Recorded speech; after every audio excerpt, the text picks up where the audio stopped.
got a day that we need to run into our shelter, whether it be funnel clouds of tornadoes or whether it be mushroom clouds from the nuclear apocalypse. Bottom line is you're running to your shelter and you're hoping it's going to keep you safe.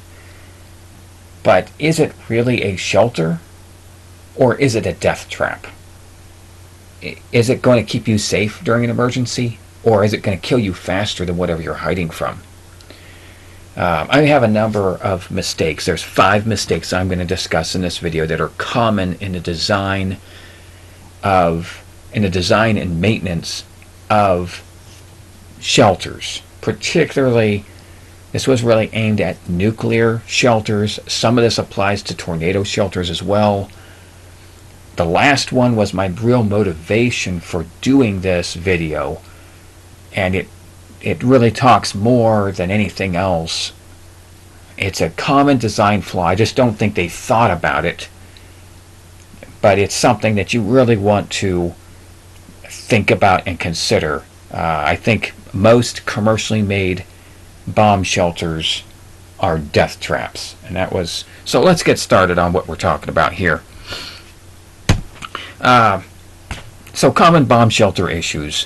One of the big ones is, yes, poor ventilation. If you're going to be hiding out underground in a spot where you need to restrict ventilation because of fallout, because of whatever issues there are with the atmosphere, if it's biological, chemical, whatever it be, you're underground, you need to have good ventilation.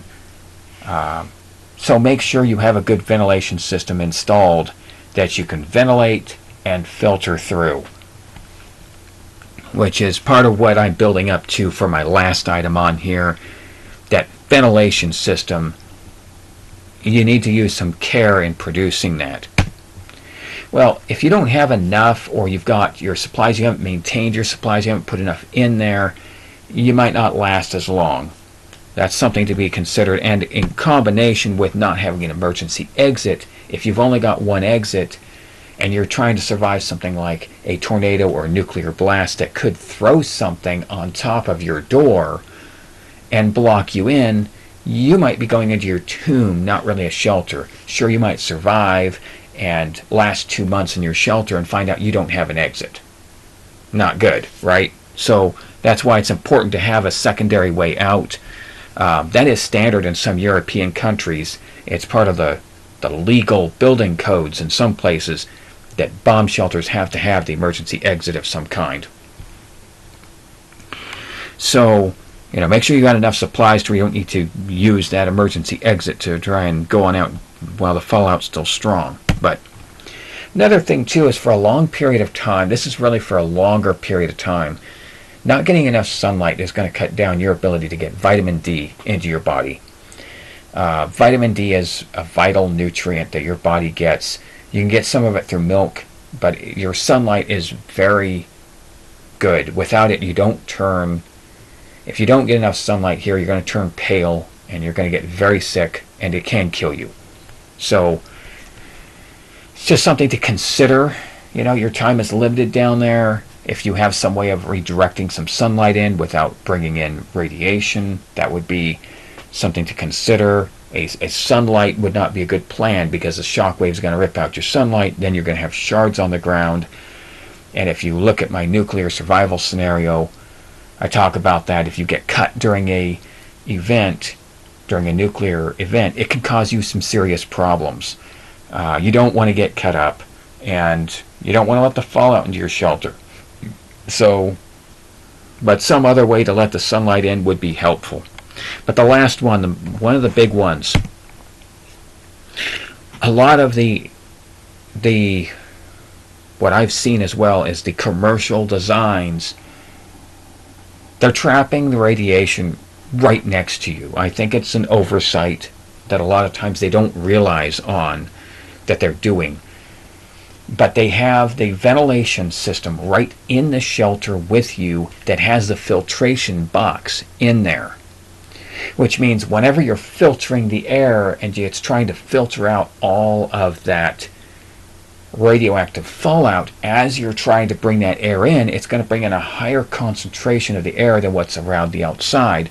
And it's going to suck in a little bit more of that fallout than what would have naturally landed anywhere else, right into the filter that is sitting right in the room. Usually a very small shelter. Most of those shelters are pretty small, and you're probably going to be just about sitting right next to the filter that's getting filled up with this fallout material. And it is, sure, it's worse if you breathe it. It's going to help you a little bit better than that, but you've still got all that radiation, and that filter does not, I don't know, maybe they've got a lining in some of the better filters that prevents the actual radiation from coming through. The radioactive material isn't coming through, but the radiation still would be. And so you'd be sitting right next to all that radiation, and, yeah, bad news. Anyway, trapping the radiation right next to you. If I was going to design a shelter, sure, I would really want to make sure that my air filter is in a controlled space, that I can access it, but I don't want it in the same room with me. So I would try and build an extra room that would be in behind thick walls that will prevent me from being in direct line of sight with that filter. So that way it's going to filter that into that box and be behind whatever structure. It'll be behind that structure here that prevents that radiation from directly entering my body. So those are some considerations of common bomb shelter design issues that I've seen on some bomb shelter designs, and why they could become, you can see how these things can really quickly become death traps. You'd be trapping more radiation next to you than you would if you weren't in a shelter. At least you aren't breathing it, but still. But these can all be big problems. So I figured I'd bring them up. Thank you for watching.